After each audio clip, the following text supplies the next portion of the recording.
A Longhorn football postseason drought quenched in Houston, a change of perspective for Texas men's hoops, Karen Ashton and company eyeing a Big 12 championship, and a new man on top of Texas athletics. We know when this place is rowing the boat in the same direction, there's nothing that can stop it. All this and more coming up on College Press Box.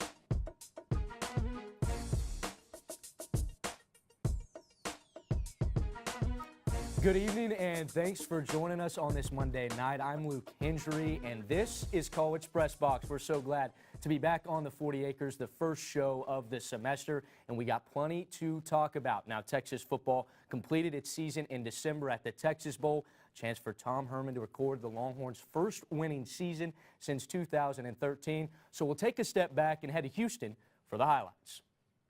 Texas and Mizzou, and the Horns start off early. First quarter, Shane Buechele finds a wide-open Danny Young, the 22-yard score, 7-0 Texas. Later in the first, Sam Ehlinger in at QB, slings it to John Burt, 14-0 Horns. To the second quarter, we go. Mizzou down 14-7, and it gets worse. Forced fumble scooped by Anthony Wheeler, escapes some tackles, showing his athleticism on the 38-yard touchdown return, 21-7 Horns.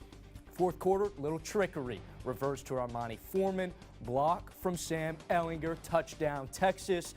Longhorns would go on to win the Texas Bowl 33-16. Now, our very own Steve Helwick was at NRG Stadium and reports on the unlikely hero who helped guide a program-changing win. 2014, 2015, and 2016. What do these three seasons all have in common? The Texas Longhorns finished with losing records. But this Longhorns team would make sure that 2017 would end in a better way, clinching their first winning season since 2013 and winning their first bowl game since 2012. The Texas Longhorns beat the Missouri Tigers 33-16 here in NRG Stadium in Houston. There could have been a lot of, here we go again on the sideline, and there wasn't. These guys were dialed in. They were focused. They knew that our best was good enough, that we didn't need any Herculean effort. We didn't need the other team to screw it up. That's a really good football team. It's not too often you see a bowl MVP be a punter, but Michael Dixon was completely deserving tonight. The junior punter, who is going pro after this game, finished with 11 punts, and 10 of them finished inside the Mizzou 14-yard line, forcing Mizzou to have a long field on nearly all of their drives. When they were leading me up to the stage, I was like, wait, why am I going on stage? And they said, you're the MVP, and I didn't believe it. And then said it again, didn't believe it. So it's still kind of sinking in now. It's like you hit the light switch and everything's changed now. It's definitely up from here. I know I've said that before, but for real this time, this is a game changer. This was big time. From the Texas Bowl, I'm Steve Helwick, TSTV Sports. Is this truly the start of the so-called revolution? As I bring in our football analyst, Nick Kuhlholz. Tom Herman's first season, 7-6, first bowl win since 2013, and an identity on defense. All in all, though, was this season successful for the Texas Longhorns? Luke, there's no doubt that this season was an improvement for the Horns. They showed astonishing growth in a magnitude of areas, specifically, as you alluded to, the defensive side of the ball. But I can't call this season from Texas a successful one. When you have a school like Texas that prides itself on winning, on success, on championships, and you finish 7-6, one game over 500, a very mediocre record, I can't call that successful. They had a lot of games that they had no business losing. They had multiple chances to win. You have USC up with 45 seconds left in the game. They can't hold on to win. Oklahoma, they take the lead late. They mount a furious comeback. Can't hold on to that. Sam Ehlinger's costly interception in overtime against Oklahoma State. And losing to Texas Tech and Maryland at home were humiliating losses for the Horns. Now, with that being said, I think if you're a Texas fan, there's certainly reason to be optimistic due to the improvement that the Longhorns showed on the gridiron this season. I think Tom Herman has his program heading in the right direction. Now, you mentioned a lot of the ups and downs for this season. One of the things that has lingered here in Austin for so long is the quarterback controversy, saga, whatever you want to call it. Throughout this season, it was Sam Ehlinger, Shane Buechele, Gerard Hurd even saw some snaps. But at the end of the Texas Bowl, it seemed like Sam Ehlinger could be the guy for Texas. Is he the type of quarterback that they can build on? or are we going to see a quarterback competition this offseason just as we have since really Colt McCoy? Well, you and I talked about this a lot throughout the season, and that there's no doubt Sam Ehlinger can be the guy for Texas to build around. He has the potential. He makes plays with his arm and his legs. He's a visible grinder, and he has clear passion for the game of football. But he made a lot of costly mistakes for the Horns, and I think that cost them in a lot of clutch situations. He was very inconsistent, I thought, throughout the season. I can't look at Ehlinger's performance from his first start against San Jose State to the final game against Missouri and say with 1,000% confidence, yes, this is the quarterback for Texas to lead them in the future. He's a great player, but I can't say that 100% just yet, and a big reason for that, there are two very talented freshman quarterbacks coming to Austin in this 2018 recruiting class. They're already on campus. Cameron Rising from Newcastle High School in Oklahoma accounted for 13,000 total yards and 147 touchdowns in his 4-year high school career, and Cam Rising from Newberry Park, California, two very good quarterbacks, as I mentioned, already on campus. They're early enrolled. They're coming for that starting nod, and I think it's going to be a very intense battle at the quarterback spot this offseason. You mentioned it just to complicate things. Cameron Rising, a highly touted high school quarterback, now on the 40 acres, just to mix things up for Tom Herman. But his era at Texas is just now beginning as he prepares for his second year as the Longhorns head coach. We're going to take a quick break here on College Press Box. When we come back, we'll talk Shaka Smart, Andrew Jones, and get you all caught up in men's hoops. Stay tuned.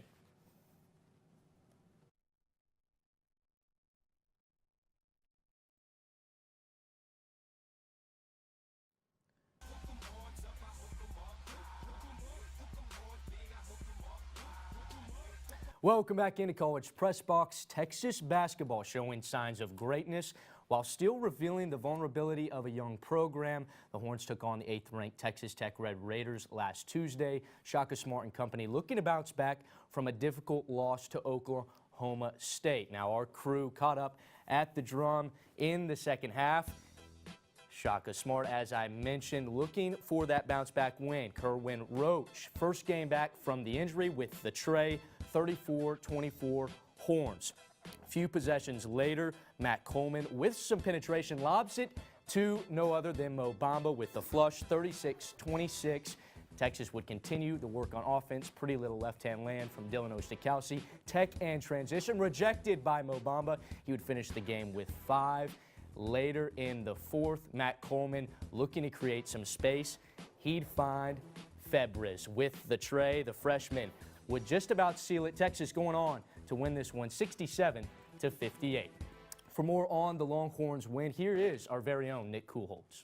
Just 4 days after a disastrous second-half meltdown in Stillwater, where the Texas Longhorns blew a double-digit lead to the Oklahoma State Cowboys with just minutes to go, the Burnt Orange were in desperate need of a win to keep up with the jam-packed race in the Big 12 standings. But in order to do so, Texas would have to face the second-place team in the conference that was coming off one of the biggest wins in their program's history. Headed into Wednesday's Big 12 matchup at the Frank Irwin Center, the Texas Tech Red Raiders look to pick up their first win in Austin, Texas since 1996. And coming into the game as the 8th-ranked team in the nation, it sure looks like this could be the year the Red Raiders ended their dreaded 21-game losing streak. But Shaka Smart's team had other plans. In his first game back from injury, junior guard Kerwin Roach scored 20 points and grabbed 5 rebounds to help the Texas Longhorns pick up a much-needed victory in Big 12 play. Texas Tech head coach Chris Beard wasn't disappointed in his team's play, but rather impressed with the performance from Shaka Smart's squad. I give Texas defense a lot of credit. Not only were they camped in the lane making us shoot shots, but they wouldn't foul us either. When we were trying to drive the ball. We sped the game up in the second half and played more of our pace, but then just ran out of gas at the end. And again, a lot of key 50-50 balls late in the game where Texas got them and give them credit. In basketball, victory favors the team that's more aggressive, and I thought they were more aggressive than us for most of the night. The Longhorns have had consistency issues throughout the young season this far, but Coach Beard certainly believes in the potential that this Texas team has. I'm saying the reason we didn't play well is you got to give Texas a lot of credit. That's a well-coached, good team with several future NBA players. Texas is back in action at the Frank Irwin Center this Saturday at 1 o'clock for the Big 12 SEC Challenge as the Horns play host to the Ole Miss Rebels. From the Drum, Nick Kuhlholz, College Press Box. Now that momentum from the impressive win over Tech at the Drum was short-lived. Texas falling to West Virginia on Saturday, 86-51. But the hearts of Longhorn faithful are with Andrew Jones. The sophomore guard was diagnosed with leukemia earlier this month and publicly announced by the program on January 10th. The emotions were evident following an inspired win over TCU later that day. As I welcome in our basketball analyst, Thomas Finch, what does the loss of the young guard, Andrew Jones, do for arguably a very young and inexperienced program, and the hearts obviously with him and his family? Well, obviously you lose your top scorer. He was averaging 13.5 points a game. He's such a versatile player. He can shoot it from deep. He has the mid-range shot. He can drive it in and pass it around. So you lose that. You also lose depth. You look at, this is a team who's blown a lot of leads down the stretch. Look at the Oklahoma State game when you were not just without Jones, you were without Kerwin Roach. So down 2 guards, and there's just a struggle to penetrate and drive in, and the shooting accuracy goes down as the game goes on. And finally, emotionally, these are a bunch of young guys, and they want to win for Andrew, but you know that there's a lot of pressure there, and so that hurts you down the stretch. I think the mentality for Shaka Smart's team changes completely from the wins and losses on the basketball court to something much, much larger. Certainly here at TSTV, our thoughts and prayers with Andrew Jones and his family during this time. And as you see on the screen now, donations can be made to support Jones and his family at the address there on the screen. Like I said, over $100,000 have already been raised for Jones and his family, a great cause in the community at the University of Texas surrounding him and his family. Now Texas sits at 12-7 on the season, 3-4 in Big 12 play. Tough losses, though, to some really good programs dating back to early in the season, the 5th and 6th game to Duke and Gonzaga. There's a lot of season left, but they're 12-7. Is this team showing the improvement needed to etch their name in the tournament come March? Well, it's tough because it feels like every step we take forward, all the momentum we gain, we take a step back. You beat TCU, a big win at home in double overtime, then you go to Oklahoma State, blow a 12-point lead. You win a big game at home against Texas Tech, and then you go to West Virginia and get blown out. And so this is just a very inconsistent team, and it's hard to make a run in the tournament when you're inconsistent, even though we can really play with anybody on a game-to-game basis. One of the big struggles is the road or neutral site games. We were 0-3 against ranked teams in those games, 3-5 overall, and the tournament's all neutral site. Or if you're playing, the top teams, it's really a road game.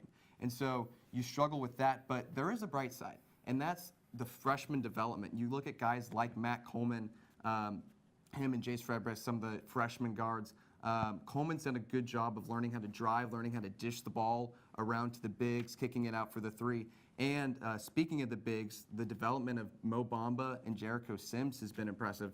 We knew coming into the year their defensive presence they would bring, but Shaka Smart's done a good job in developing them offensively, creating a much better offensive presence with them. One of the benefits of playing in a conference like the Big 12 is it's arguably the best basketball conference this season, and I don't think it would surprise critics to see a sub-500 conference record. Maybe Texas getting that bid come March for the NCAA tournament. Obviously, wins are important, though, and the Longhorns will look to bounce back tonight against Iowa State. It's time for another quick break on College Press Box, but coming up, we'll talk women's hoops and one of the newest additions to the state-of-the-art Texas athletic facilities. We'll be right back.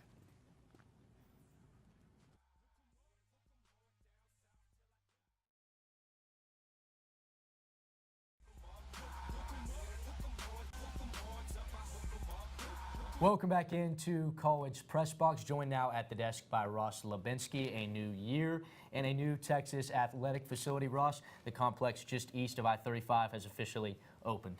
That's right, Luke. This past weekend was the grand opening of the newest UT sports facility, the Texas Tennis Center. Located just behind Dish Falk Field, the Texas Tennis Center features 12 hard courts, men's and lockers room, a training room, a player's lounge, a stringing room, and a new strength and conditioning area for players. All these amenities make this one of the newest and nicest facilities on campus.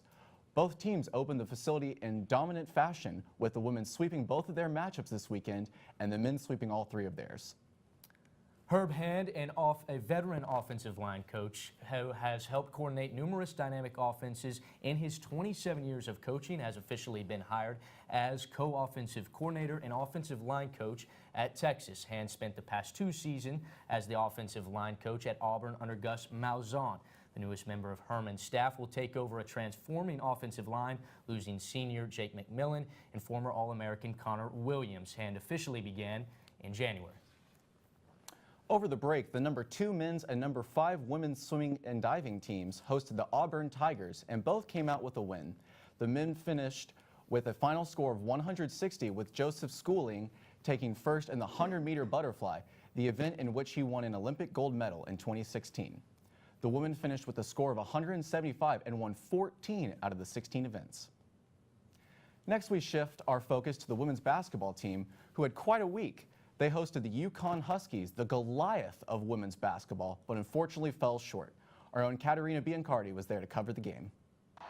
In front of a record-setting crowd, Texas gave a show. Holding the UConn Huskies to the smallest margin of victory of their season so far, Texas head coach Karen Aston says the game came down to one thing. And then free throws ultimately bit us. While shooting less than 60% from the free throw line is unlike the Horns, Aston focuses on more than just the X's and O's. And so it's not as much about did we win tonight or did we not win. We measured ourselves tonight against a really great opponent. Tonight, Texas showed right out here on their home court that they can compete with a team like UConn all the way down to the wire. But what is more left to be achieved by this Texas team remains to be seen. Now, going into practice every day, we can kind of use this as a example, and then when we're in those moments where we don't feel like, if people don't feel like practicing or we don't feel like going hard or something like that, we can use that and say, hey, look, I mean, are we going to be who we are, or are we going to kind of take a step back? And who the Horns are even impresses UConn head coach Gino Auriemma. It's a different Texas team that played us today. You know, they were in charge of the game for long stretches. And who knows, Texas might just get revenge against the Huskies in a postseason rematch. But as for now, the Horns used the loss as motivation during conference play. Katerina Biancardi, College Press Box. Special thanks to Katerina Biancardi for that report. Ross, Texas proved it's a program worth noting. Karen Aston talked about the identity of the team and using it to fuel the rest of the season. Most of the time, it's a statement win that people talk about when they think of great seasons. Could this have been, though, simply a statement performance? It definitely was a statement performance. The Longhorns have played well for most of the year, but no test is bigger than playing UConn, a team that last season saw its 111-game winning streak snapped at the drum. A win would have been the cherry on top, but losing by 4 to a team that regularly dominates its competition is a great sign. There aren't many better ways that you can test yourself for the postseason than playing Goliath on your home court. This bodes well for the Longhorns as the NCAA tournament is not too far off on the horizon. I think a compliment from Gino is something to take and use to fuel a season without a doubt. Texas did bounce back from the loss to UConn with a dominant win over Texas Tech, 90-39 on Saturday. The Longhorns are currently second in the Big 12 behind the 4th-ranked Baylor Bears, who they will face in Waco on Thursday. Ross, it's always a competitive conference matchup with a lot of implications on the line on Thursday. You're exactly right, Luke. This matchup could determine who wins the Big 12 regular season title, which is extremely important for the Big 12 tournament that will follow. Both teams will be looking to take the reins for the conference, and the Bears, hosting the Longhorns, are currently undefeated in conference play at 7-0, and they are a perfect 10-0 at home. Texas is 6-1 with their lone loss against TCU, and they'll be trying to snap Baylor's 14-game winning streak. This, as always, has been a battle of the heavyweights, just as you mentioned, and should prove to be another great game between these two storied programs. Always competitive. Texas versus Baylor. Implications, as Ross said, for the regular season conference championship. Tip 6 o'clock Central on Thursday in Waco. Ross, thanks as always for joining us. We'll be right back to College Press Box. There's a new man at the helm of Texas athletics, and we'll talk more. Stay tuned.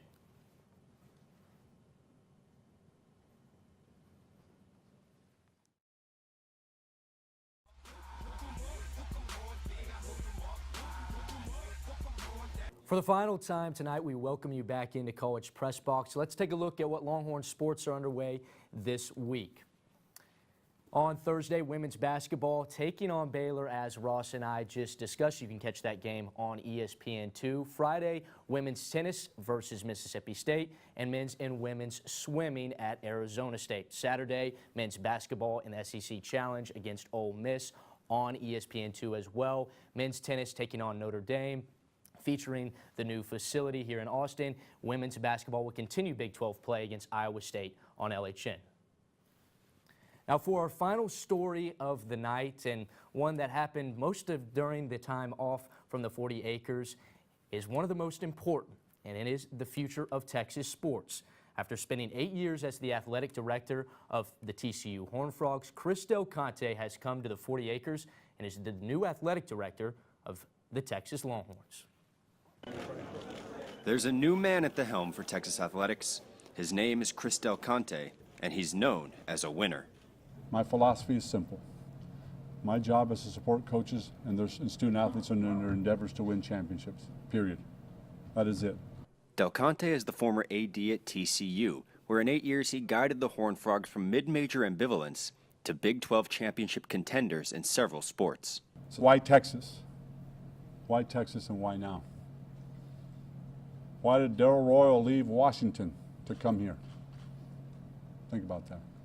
DeLoss Dodds left K-State. Shaka left VCU. Why? Because this is the University of Texas. The standard of intercollegiate athletics starts here. It's a massive hire for UT President Greg Fenves, who's seen Texas sports struggle mightily during his administration. This was a good time to do a change. Chris Del Conte is a hot commodity, and I wanted to get him here to Texas before he had too many other alluring offers. He's a visionary, but also that's not enough. He can actually accomplish that vision. He can get things done, and that's what he's done at TCU. Del Conte takes over the athletic director position from Mike Perrin, who was named the interim AD by Fenves in 2015. Perrin was here today to welcome Del Conte, who asked Perrin to advise him, especially in the first few months of his tenure. It's kind of like when you graduate from high school or something, you know, I feel really good about what my wife and I have done here as a team for the last 2 years, but it is time to hand it off. So I'm totally at peace with it. Chris has asked me to remain available to him, which I'll be glad to do. You know, I've been hanging around here 52 years now, so I'm not going anywhere anytime soon. In his first press conference on the 40 acres, Del Conte dodged most questions on specific athletic issues, including the inevitable, the desire to resurrect a yearly football game against Texas A&M. I think we'll look at that. Again, I don't have any comment on that today, and I'm not just being, I don't know. For the next several months, I'll be look, listen, and learn. I don't have all the answers. I have an opinion. And the opinion is shared by 500,000 living alumni, 60,000 students, 500 athletes. We will all have that conversation and share those and look to what's right. For Del Conte, the magnitude of the change he's just made became clear after a phone call from his former football coach. I got a phone call from Gary Patterson this morning. I love you, but I hate you today, my man. I said, I love that. That's what it's all about, right? However, there will still be plenty of things that stay the same. It is still a 10-foot rim. It's still 100 yards. And you have 523 student athletes trying to win championships. And as long as you put them first and coaches first, everything else is immaterial. Del Conte knows his legacy at Texas will be defined by one thing above all else: national championships. From the Centennial Room at DKR, I'm Eric Goodman, TSTV Sports. Del Conte has certainly already received much praise across the state for his efforts here at Texas. That is all we're going to have for you tonight. And once again, thanks so much for joining us. Follow TSTV Sports on social media throughout the year for your latest Longhorn sports coverage. And join us right here every Monday night for College Press Box. College Crossfire with Mark Stoll Jr. airs Wednesdays at 9. From all of us here in studio and Master Control, special thanks to you for spending your Monday night with us. Until next time, I'm Luke Hendry. Good night.